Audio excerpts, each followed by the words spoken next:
Hello, নমস্কার। চলে এলাম আরেকটি ব্লগ ভিডিও নিয়ে। আজকের ভিডিওতে জামা কাপড় ধোয়া দিয়ে শুরু হবে।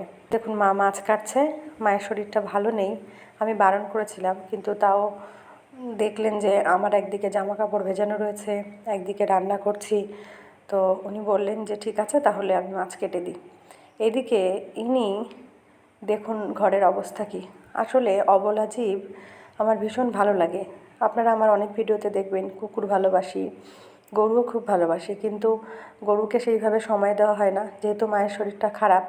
আর দেখলাম এর এইরকম অবস্থা, তাই গরুর ঘর পরিষ্কার করব আজকে। অন্যদিকে কিন্তু আমার ভাত আর ডাল কিন্তু বসানো রয়েছে। তাড়াতাড়ি গরুর ঘর পরিষ্কার করে রান্না করতে চলে যাব।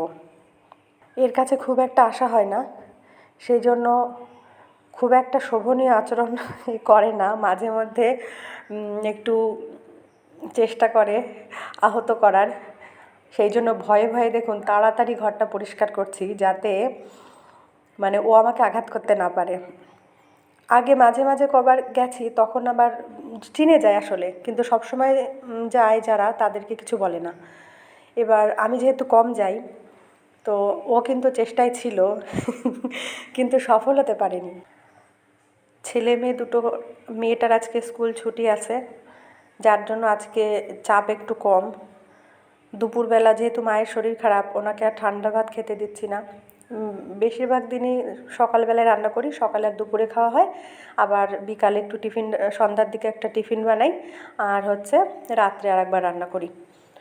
আজ কাল বেশ 2-3 দিন হলো মায়ের শরীর খারাপ, তো ওই 2-3 দিন কিন্তু রান্না 3বারই করতে হচ্ছে। যাই হোক, এবার গরুর ঘরটা পরিষ্কার করে নিলাম। এবার ওদিকে রান্নার কত দূর কী হলো, তাড়াতাড়ি গিয়ে সেটা দেখতে হবে। সকালে রান্নায় খুব বেশি ঝামেলা করব না। ডাল আর আলু সিদ্ধ দিয়েছি।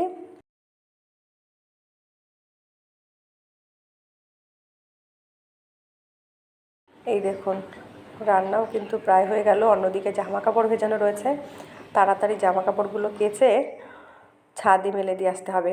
ওয়াশিং মেশিন আছে, কিন্তু তাও আমি হাতেই কাচি, কারণ প্রচুর টাইম লাগে।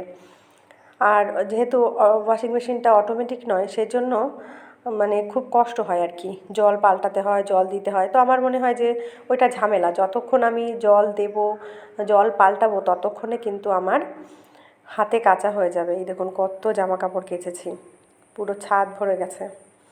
জামা কাপড় ধুয়ে এবার কিন্তু রান্নাটা তাড়াতাড়ি সেরে আবার দুপুরের রান্নার জোগাড় করতে হবে।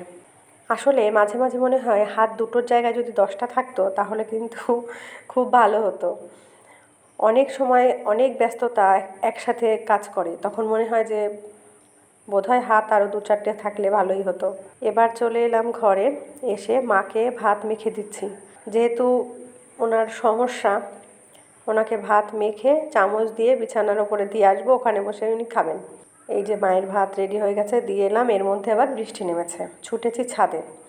এবার বিকালের কিছু দৃশ্য আপনাদেরকে দেখাবো। যারা দেশের বাইরে থাকেন, যারা গ্রামকে মিস করেন, তাদের জন্য বিভিন্ন ভিডিও ক্লিপ কিন্তু আমি সংগ্রহ করে রাখি, এবং আমার বিভিন্ন ভ্লগে সেইগুলো তাদের সাথে শেয়ার করি।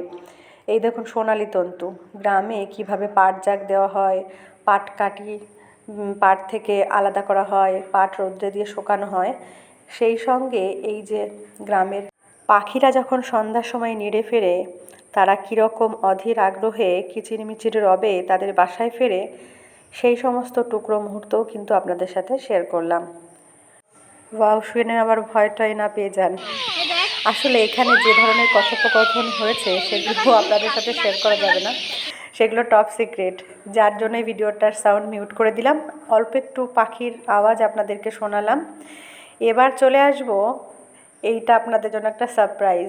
এই যে একটা গাছ, এই গাছটার যে আঠা হয়, সেই আঠা থেকে কিন্তু বাবলস ফোলানো যায়। তো আমাদের মৌ আর সুজাতা আমার সাথে ছিল। এবার মৌ কিন্তু বাবলস ফোলানোর চেষ্টা করছে, দেখা যাক মৌ পারে কি না। অনেকক্ষণ ধরে চেষ্টা করে বিরক্ত হয়ে গেছে দেখুন। এবার কিন্তু মৌ বাবলস ফুলিয়েই ফেলবে। মৌ সম্পর্কে আমার ননদ হয়, ও আমাকে বৌদি বলে ডাকে, আর সুজাতা কাকিমা বলে ডাকে।